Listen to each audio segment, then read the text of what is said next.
My name is Mike Brostoff. I was born the youngest of 4 kids. When I was very young, I received attention unconditionally. Even if I didn't want it, I got it. Consequently, I developed unrealistic expectations of the rest of the world. I was the kid in class who asked a million questions and who always wanted to share every cognition about the material.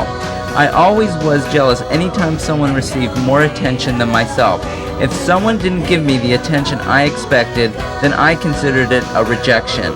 Finally, at the age of 30, I realized I would never get the attention from the rest of the world that I was looking for. So in order to satiate my appetite, I've decided to host my own show on Community Access, where for an hour or half hour, a couple times a month, I am the center of attention.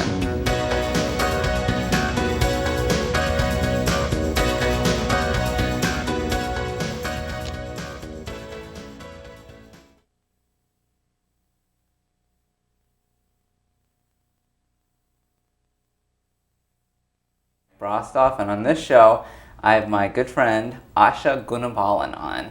And Asha is one of those many people I met at Ozone House, and so I've had a lot of friends on that I met at Ozone House. So if you're considering volunteering for something and want to make a lot of friends, volunteer at Ozone House, because Asha was actually the person who not introduced me, but interviewed me at Ozone House. Remember that? Oh, I don't remember that you actually. Forgot that? She's not a good friend of mine. She forgot that she interviewed me. Don't you remember you interviewed me? Maybe. With that one Maybe guy. I can remember. She feels a little bit on the spot now. Anyway, she interviewed me. She was the person who recommended Actually, yeah, me. I do remember that. You do remember actually, that? Yeah. And she also gave me feedback in training. Do you remember that too? When we were going through training, she told me I was talking too much. She said, wait a minute, let someone else talk. And you were pretty upset by that, right? Yeah, I wanted to be the center of attention, as normal. Anyway, so Asha and I became very good friends and became very close. And like most of my friends, she moved. I mean, that seems to happen. You become close to someone, and as soon as you become close, they decide to move. Anyway, she moved in 1991 to San Francisco, and now she is leaving again. So why don't you say where you're going, Asha? I'm returning to India for 2 years to study philosophy, and I'm really looking forward to it. Yeah, now this is one thing to explain about this. This is where the conversation begins, because Asha was planning to leave, and she told me about this, I guess a couple months ago. And tell her what my response was. Mike was like, "Are you sure you're going to do it, Asha?" Just really very supportive. She means that sarcastically. Why do you want to do that? Don't do that. Anyway, so we haven't really talked about it since then. And when I heard she was going to, because she left San Francisco and is now en route to India, and she said she started in Ann Arbor, I said, oh, great, you'll come on the show and we'll talk about you going to India. So we got together Sunday night to hang out. And I said, and so topics would come up about why she was going to India, and I go, no, don't talk about it, don't talk about it, let's save it for the show. Yeah. So anyway, that's going to be the topic of tonight, me finding out why my friend has decided to return to India. Oh, that's the topic today. Well, what were some of the other topics you thought of? I just thought it would be an all-round sort of. That's probably what it will be, except we won't get too personal. Okay. But one thing I want to say that I think is a funny story. Asha showed up tonight, and this is the first time I've seen her wearing any Indian clothes since I've known her, except in pictures. And so I was like, oh, Asha's really into this. And so then I'm sitting down talking to her, and what did you tell me, Asha? Well, I got rid of all my Western clothes because I'm just taking 2 suitcases of things, and I won't be able to wear any of them in India. And I've been borrowing people's clothes wherever I've been staying and getting to know them more and so on. Yeah, incidentally, I mean, she asked for a t-shirt. And so the only thing I could give her was this I Like Mike t-shirt, which wasn't me, but something left over from 1988 that I never wore, Mikhail Gorbachev. Did you walk around in that I Like Mike A little bit, yeah. Do anyone say, why are you wearing a Mikhail Gorbachev t-shirt? Because the funny thing, it's not an old worn t-shirt, it's a brand new t-shirt. So. Yeah. Anyway. And it's pretty typical, you know. Yeah. Anyway, so she wore this just because she doesn't have anything else to wear, not because she's into And my me. dad's clothes, I was just visiting my dad, and his clothes are just a bit too big for me. So you would have come in one of your dad's suits. Anyway, whenever you guys want, I should explain in the control room, you can start putting up chroma key images. These are things I visited Asha. This is the last time I saw her in San Francisco a year ago this week. Yeah, that's really amazing. And so these are some shots I got of her in San Francisco, so we'll see those in the background. Sounds good. Now, so what do we want to talk about? So anyway, well, no, I do really want to know this. Why did you decide you wanted to study music and philosophy? One thing I should say, and I want to say that Asha is someone who gets like ideas that she gets excited about. That was one of the reasons why I wasn't totally convinced that she was going to do this. But I call her a month or two later, and she's like, "Oh, I'm leaving in June," and I'm like, "Oh my God, she's really going for this." So tell me about this, that you decided to go for it like that. Well, I've been thinking about studying philosophy for a really long time, and at first, there was not that much support from family and friends about studying philosophy.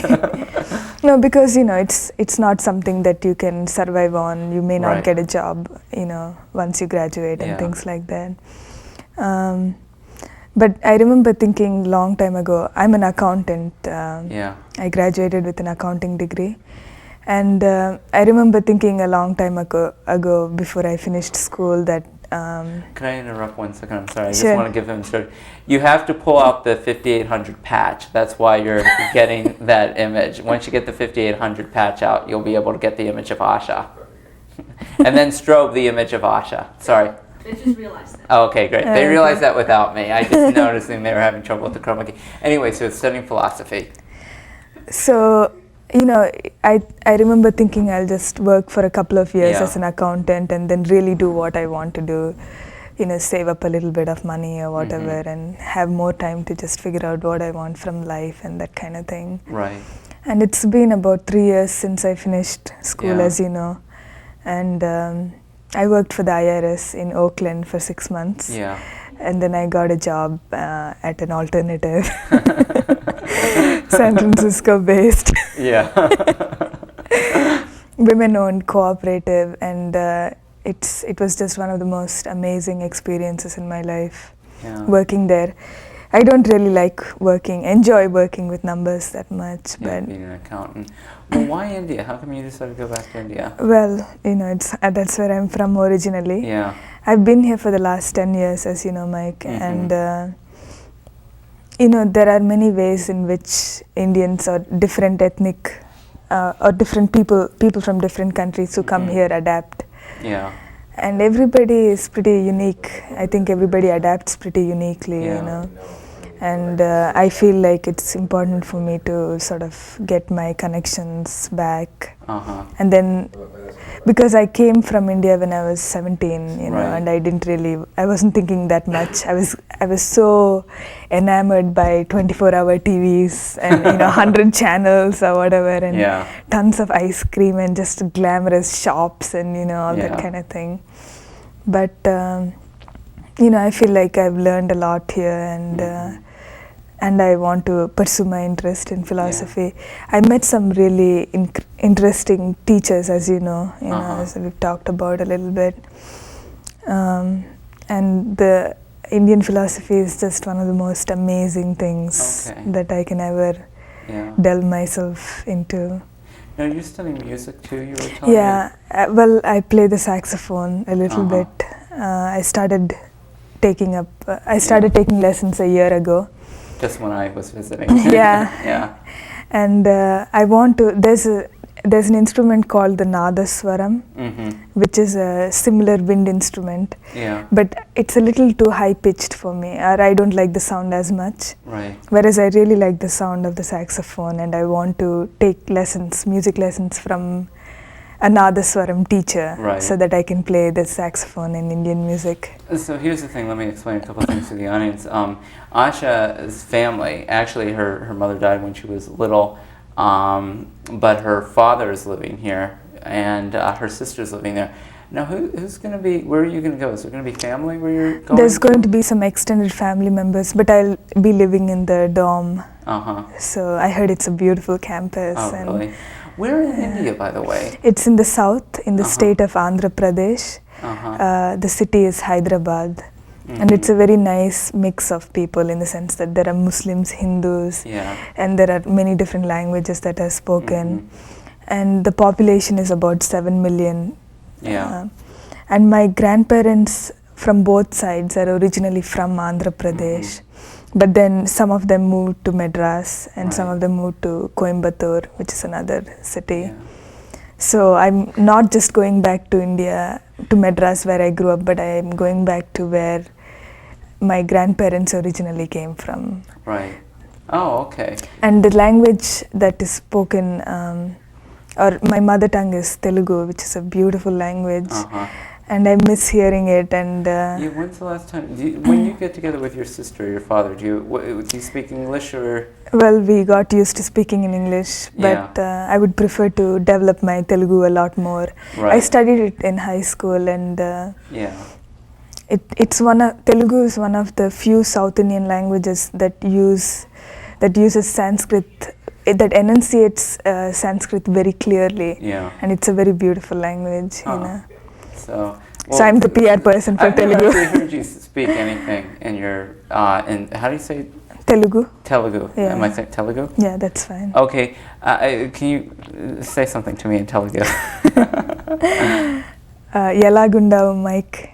What was that? Hello. How are you doing, Mike? Tell me a bizarre thought in Telugu, and then tell me what the bizarre thought was. Bizarre thought. There are no bizarre thoughts in Telugu. I know you have a number of them, Asha.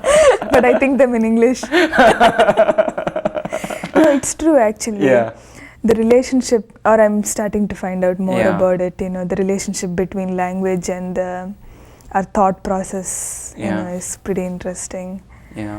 So anyway. One of the things too, and this is where I'll talk to the audience, one of the things that's in knowing Asha is that in the period I've gotten to know her, I saw her like become, from my point of view, just totally assimilated into American culture, where she doesn't agree with me on this, but it's almost like I feel like she grew up here, and she almost knows all pop culture. Like I remember at one point she was singing a song from My Fair Lady, and it's like, where did you learn that? And Jessica, you know, did you see the movie or?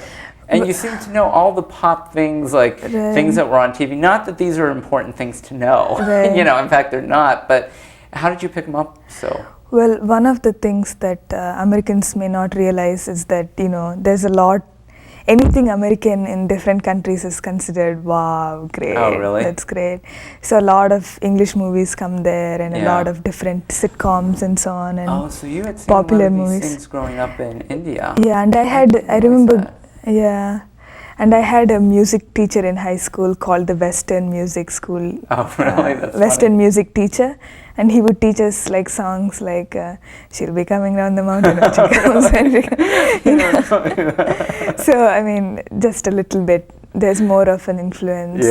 Well, it's funny, with some of those songs you learned at the time, did you understand the meaning? Because I know when I've learned songs in different languages, I don't really know the meaning, but then when you get here, you're like, oh my God, so that's what that's really meant? Or do you remember some things that now that you're here, like, oh my God, that really makes sense now? Actually, I don't remember thinking that ever. Because, you know, you're learning English, and it's fairly obvious what the meaning is. Or whatever. So, and the one thing too, though, to talk about the assimilated, Asha has like really experienced like a lot of stuff in America. she just like, it amazed me how much she totally opened herself up to just experiencing a lot of different things, moving to San Francisco, essentially on your own. You know, no family, no connections. There were some friends you had from Ozone House, but that was pretty much it. But you know, a lot of moving there on your own, you know, finding your own life in Ann Arbor, establishing all your own friends, and these are basically all Western friends. Where your sister, who you were very close to growing up here, actually pretty much stayed with it more of an Indian subculture. And why do you think your sister, you know, went her way and you went your way? Or you don't know? No, I do know. Oh, okay. I can guess, you know, some of the things. Well, my sister is 3.5 years older than me. So she came here when she was 20, whereas I came here when I was 17, just finished high school. And she had an arranged marriage the year after she came. Yeah. I didn't know that was an arranged marriage. Yeah, it was an arranged marriage. Wow, so that does make a big difference. So she started living the family life and, you know, but at the same time, she things. works for a major corporation, and she's a successful accountant, and so how does she not get influenced by her job or her work, or she just keeps it very separate? She keeps it separate, I think. Yeah. And I think a lot of Indian families who maybe not, who've come here later or whatever, you know, who didn't grow up here in that sense, they pretty much keep it separate to some extent. Yeah. Yeah, and so that's one of the things, you know, how much you want to go into this here. But one of the things I would hear is just like, you know, Asha had told me a lot of times a lot of stories about her and her sister growing up, just how close they were. And one thing just to tell you about that, I've done a couple shows about my mother and her sister growing up in Pittsburgh, relating stories, and then her father and her brother. You know, I filmed them at the different places they went to. That's really good. And it reminds me of telling the same stories of the older sister and the younger sibling, how the older sister has control, or the older sibling has control over the younger one. Very similar to what you've had, but since you guys kind of went separate areas, what kind of happened to your relationship after that? Well, you know, for a few years it was very difficult to talk to each other, and even now we have some communication problems, you know. But I think we are working together with it a little bit more, as we are trying to understand and, you know, grapple with it or something. I think in a way, my sister has one daughter, you know, who was born here, and I feel that maybe I prepared her a little bit for making, you know, my sister is going to learn a lot from her daughter growing up here, and I feel like my experiences here and her being exposed to them and feeling worried and upset about me and all those things will lessen the impact that her kid is going to have on her a little bit, you know. You know, I just thought of something. Not only you could be a good intermediary for it because you've experienced the culture. Not only that, you were at Ozone House training it's true. You can have first-hand family counseling. It's true. From your sister and your So now what else was I going to ask? Actually, what I was thinking, we can take a break, and why don't we show the video? Well, the video we're about to show is a video rolling of when I was out in San Francisco, and this video rolling is going to be a little bit hard to follow. Let me set it up. Anyway, Asha had said, "Oh, I want you to meet my friend Romy, and you'll really Roma. You'll really like her. Oh, she's such a great person and everything." And I met her, and it's like, oh, she's all right.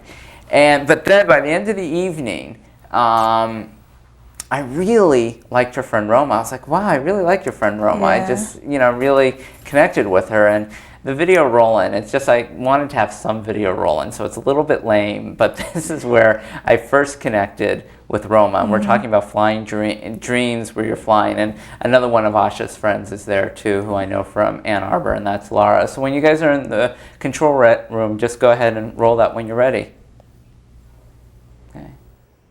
My left foot staying here. Did you ever think that you could run fast enough and take off? Do you remember that? And get away from the moon? Yeah, I've done that actually. Start flying, like you just run fast enough.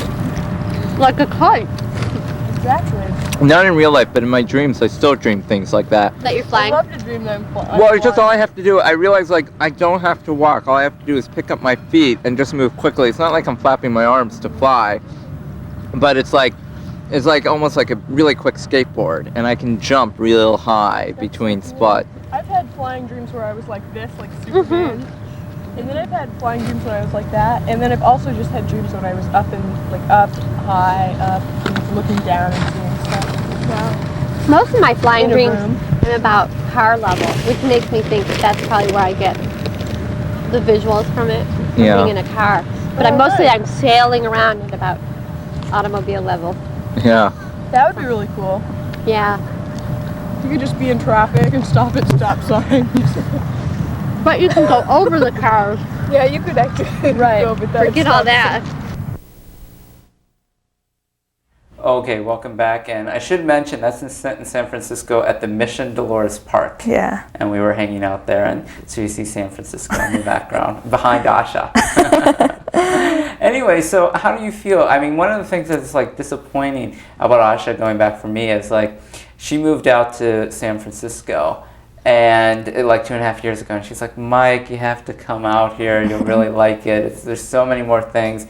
There's so much here more than what's here in Ann Arbor, and I think you'll really like it. And so I think like at some point, maybe I'll move out there, and I have another friend who lives out there, Alicia, and I'll like have these friends, waiting there for me. And then like Asha's already like gone. Yeah, I missed it. So you really like San Francisco a lot. How come you decided to leave it at this point? Just because you want to reconnect with Indian culture? Or? Yeah. Well, I applied to school and I got in, and all those things worked out. So. And if I ever come back here, I'll probably think San Francisco will be my first choice. Okay. And there's an institute there, California Institute of Integral Studies, where I took some classes in philosophy, and I would like to maybe teach there at some point. Yeah. So you still really like what was it about California? Yeah. Is just so much more interesting. There's just to give an example, I went to the San Francisco Ethnic Dance Festival auditions, which happens once every year at San Francisco State University. Let me just interrupt. I'm sorry. I just want to explain. In the back of the chroma key here, these are just. I'm sorry. Well, I just see it moving there. I forgot to introduce. This is Asha walking and me videotaping her in San Francisco. So on Valencia Street. On Valencia Street. Anyway, I'm sorry, but go ahead. About coming back to San Francisco. Right. Oh, just about California. Yeah. I went to see the San Francisco Ethnic Dance Festival auditions. And it was a 2.5 day long event. Just the auditions to be in the Ethnic Dance Festival. And I saw every different country almost that came and danced. It was like a 10-minute. 5 or 10 minute dance show by different people, and it was everybody was there. Filipinos, Indians, Koreans, Chinese, Japanese, Russians. Lot of Russians there, Hungarians. And I sat there for 2 days, and I thought, I'm seeing the world, in front of my eyes, and there's that sort of variety and flavor that you have that's in San Francisco, which maybe it's good to see. I'm glad I've seen it and so go on. Right. But I think it would be really good to live around it. Come back to. Yeah. So, and in the meantime, but the last time you were in India was 4 years ago, right? Yeah. You were here when you went back. How did you feel going back there then? Well, I went back to India 2 times. One was at the death of my grandfather. Yeah. I went back for his funeral for 2 weeks. This is the grandfather who raised me. Right. The second time I went back was in, I think, either 89 or 90, when I went to see a man that my family had picked for me. And how did I tell how that go? Well, it was an interesting experience. You kind of get dressed up in this traditional thing, and all your uncles and aunts are there. Right. And this man, I had seen pictures of him before, and so he had seen photos of me also. And so we were sitting in this in the hall, in the long room, and the guy and the mother were there, and it's a very formal way. There's a certain way you sit, and there's certain formalities that you have to observe.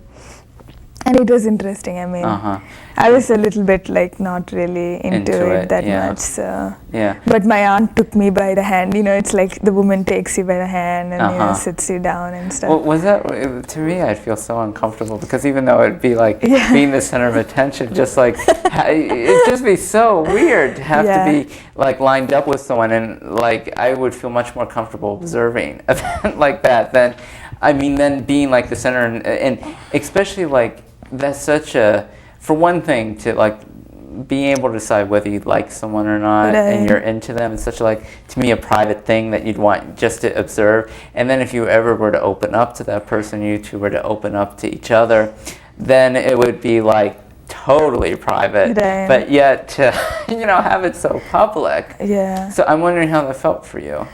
Well, it's just a different way of thinking about it, really, Yeah.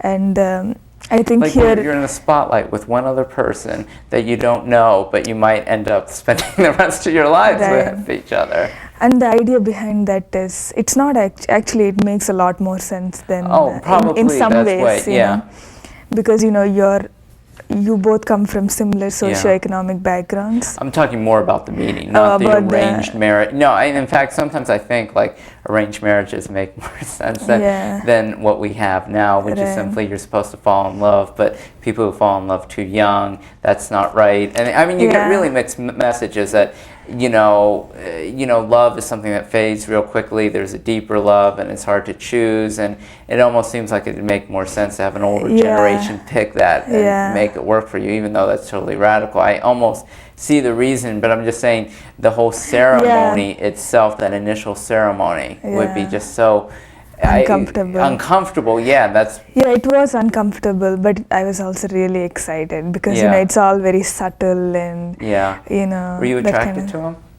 Yeah. What about when you started to get to know him more? Were you still attracted to him or less attracted to him? Well, I just met him once and we talked for some time and that kind of thing. So what happened? How come you didn't marry him? Well, I liked him and I was open to marrying him and all that. But at that time, I wanted to stay in this country for a lot longer, and he is the only son for his parents. Yeah. And they have a lot of property and land and stuff, and they didn't want they wanted their son to go to US for 4 years. He was an engineer, Yeah. Get some experience working here, maybe do his MBA or something, and then go back to India. And then he would be the foreign returned son, Right.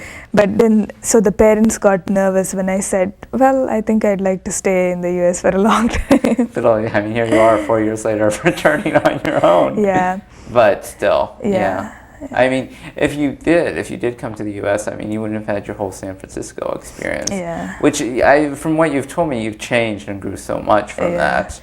But I believe we grow, wherever you are. But still, I think, don't you think it made a big difference to be independent, growing there and being able to explore things on your own versus being in a marriage where you might be in a much more traditional setup? Yeah, I've definitely seen a lot more, but maybe I would have seen a lot different things, and understood dynamics, family dynamics or relationships between people and all that. Right. Those things, Yeah. It would have just been a very different context, that's all. Yeah. But I would have probably had children by now. Oh, well, that'd be weird. I'm glad you didn't have kids. Well, I don't know, it would have been okay, Yeah, that would have been weird for me. I don't know about you. And to think of you as having kids at this point, that'd be weird. I don't know, that's why it's so, I guess the thing that is so funny to me is, one of the things you had told me about is that you're sometimes, the way you are with your American friends, i.e. me, is different than how you are with your Indian friends. And what are the differences? How do you feel you act differently than when you are with them than you are with us? Right. Well, I think this is what happens, Okay. The base of communication is different. Okay. For example, when I first came to the US, I remember this scene very clearly. I spoke English well, maybe I had an accent like I still do, but there was no common basis, where I could talk to another person. Yeah. So I remember going to this prom party. Some neighbors, they invited me, and it was a beautiful day. I didn't have any friends, period, That's how I feel all the time. Not as long as we are friends. Yeah, But we were outside, and everybody was nice. I could understand what they were saying, Right. but there was nothing we had to talk about. That's how I feel at parties still. Yeah. That's exactly how I can relate to it. But no, I know you're talking about something different. Yeah. Now, like one of the, go ahead, you were about to say something. So it's the context or whatever that's different, and the way you relate to each other, and the expectations you have of each other are different also, Right. I think. Yeah. Well, one of the things, and probably I think you tend to even choose friends, like one of the things that we'll do when we talk, we like to psychoanalyze everything, or just talk about our feelings about things. That's the ozone influence. Yeah, that's my influence too. That's how I exist, the level I exist at. And to a certain degree, you seek out friends like that too, don't you? Yeah. And at least the friends I've met of yours, and those seem to be somewhat more of you, I would think you consider your more important friends.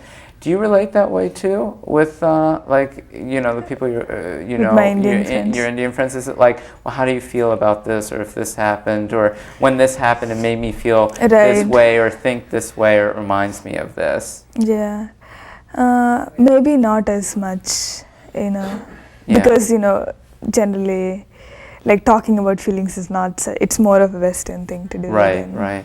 Well, so what do you, and so do you feel this is a real part of yourself, though, that you express? And because it seems like so fundamental to you, the way I know you. Right, that's a good question, Mike. I haven't really thought about it that much. Yeah.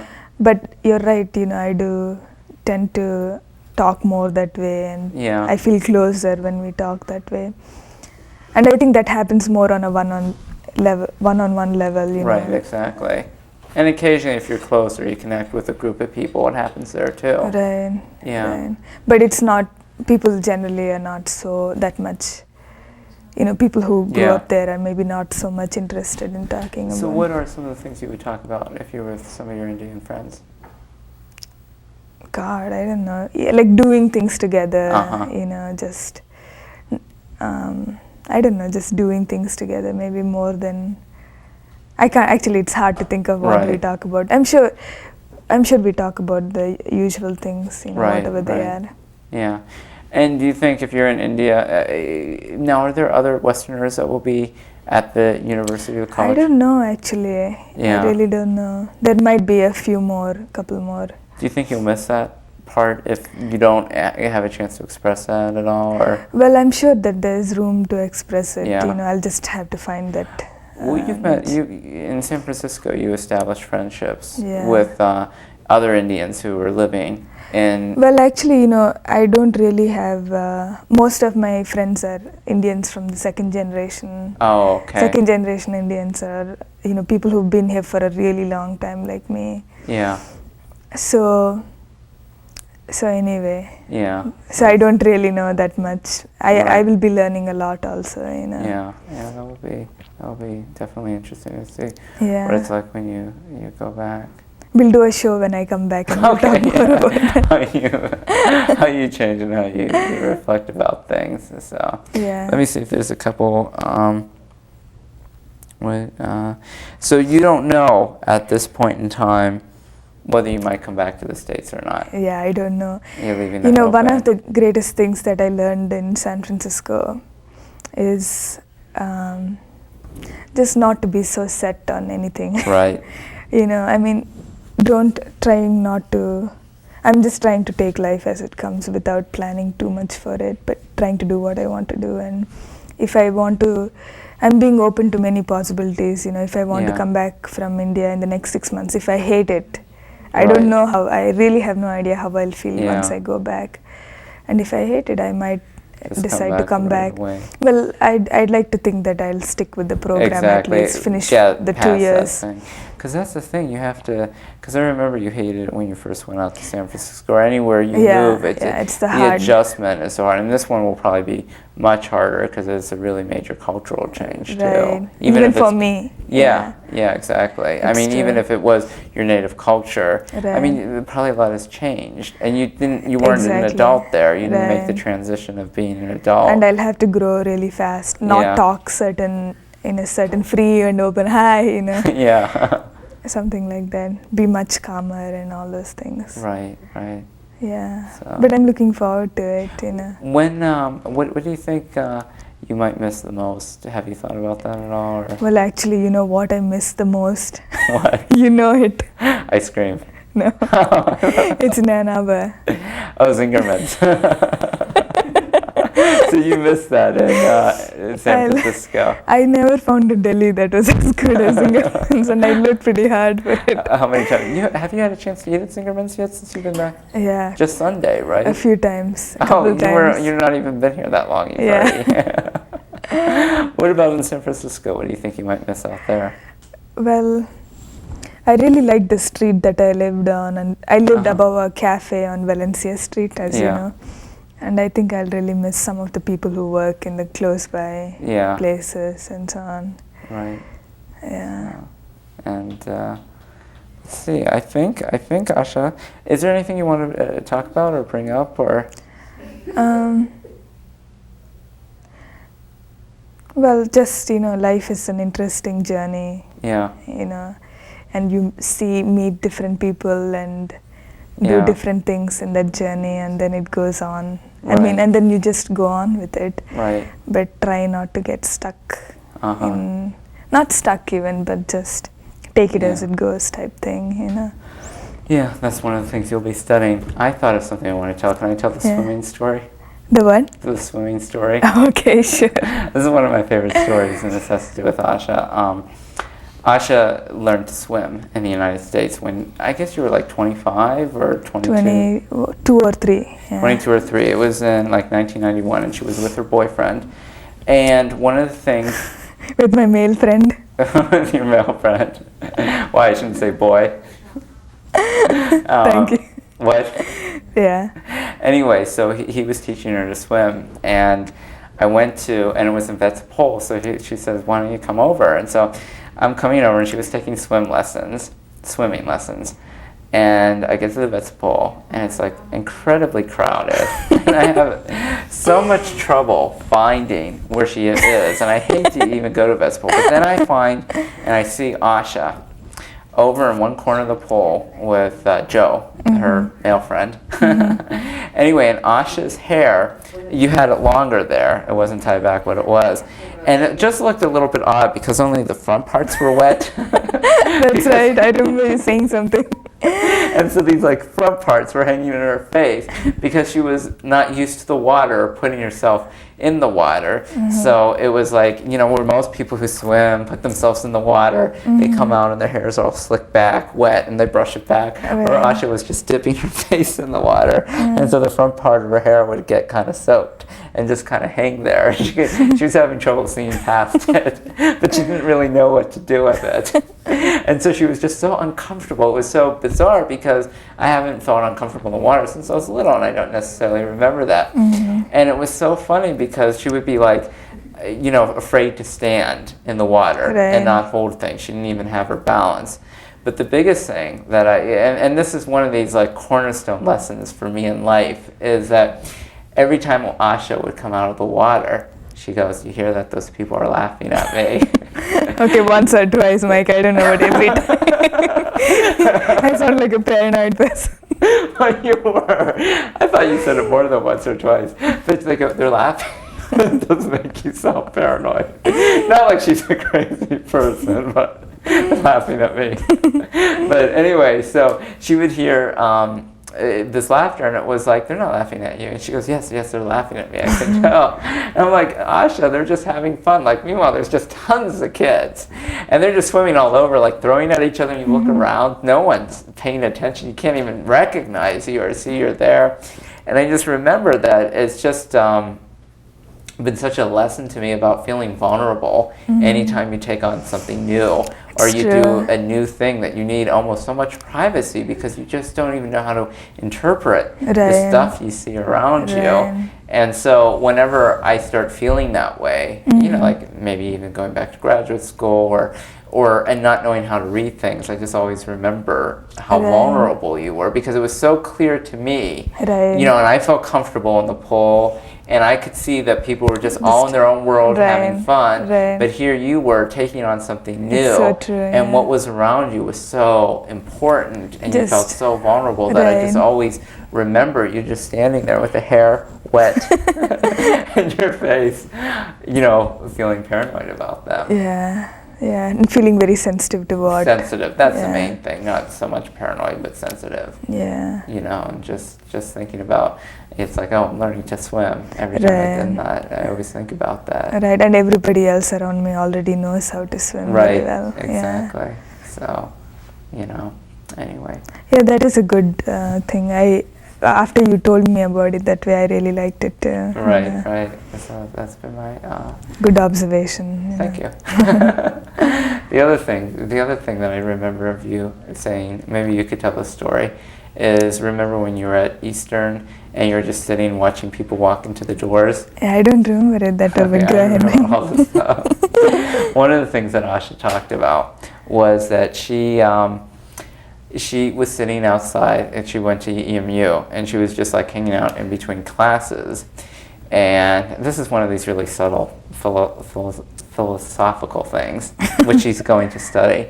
But she would watch people walking into the doors. And what would happen is one door was locked and the other was open, like they usually do on universities. So she would see a lot of times people would go to open the door and they would try the one, it was locked, and then they'd have to go into the other. But almost everybody tried that one door first and then walked into the other. But occasionally someone was walking out from the other side and the person was walking in was able to catch the door before it shut. And this is going to sound stupid, but one of the things that Asha realized is like, oh my God, it's the people who walking in and catch the door when it's just open will never know that one door was like locked. Do you remember that? Yeah, saying I that? And I just, even though that sounds stupid in the way that it's like, I know, that it's meaningless in the fact that, well, who cares? What difference does that door, if you catch that door and find out if it's locked or not, it doesn't mean anything. It's still like different people's perspectives on the experiences, and people don't know what they're missing at different points. Exactly. It's like life, the opportunities that we have and the ones that we don't realize that are there, but we fall into it or whatever, Right. Opportunities, experiences, anything, we can say it that way. Yeah. So. Yeah, it was interesting. So, anything to add, Asha, or? I'm feeling fine. Okay. So anyway, I think we're going to maybe wrap up at this point in time. So if you guys can, we got 2 minutes left, but I think we'll, not just try to fill up 2 minutes. So, Asha. But anyway, are you going to write me? I will You'll definitely have to. write to you, yeah. You know what, maybe I can get the copy of the show, and because you have a different type of thing, and send you a lot of copies of the videos that I've taken of you. That would be fun. And, you can watch them when you get homesick in India. That would be nice. We can't even talk on the phone anymore. We could, but it would be calling me, and it would be very expensive. Yeah. What's the time difference between us and India? About 9.5 hours from here. That's all? Yeah. So. We are ahead by. Wow. And by the way, when this show is being telecasted, Asha will be in India. So as you're watching this now out in Ann Arbor, Asha is in India. If my plane doesn't crash. You keep saying that. I keep hearing her tell all these different people, if my plane, but go ahead. Well, the reason for that is, I can't even really imagine how life is going to be over there. I know exactly what you mean. So I feel like my whole chapter, this whole reality will be coming to a close in the next week or so. And that's too... And I can't imagine what life is going to be like in the next. It's almost like the end of one and the beginning of another one. Right. Like the depth of this and the beginning of, maybe that's why I'm talking about crashes so much. No, I know exactly what you mean. But as soon as you get there, after 4 days of being there, you'll probably feel like you're there, and you can't even imagine that just a week ago you were in and that seems so far away. Yeah, it's true. Yeah, I know what you mean. It's all reality, So, anyway, I want to wish you good luck. Thank you very much. In India, and I'm glad I got a moment to preserve this in the show and finally get you on the show and to be able to talk about different things. Thank you, I'm enjoying it. Anyway, well, with this, thanks Asha for coming on, and thanks everybody for being patient and working out with the show tonight. And just roll credits and roll the music. So sounds good. Anyway, they'll bring down our mic, so you felt relaxed.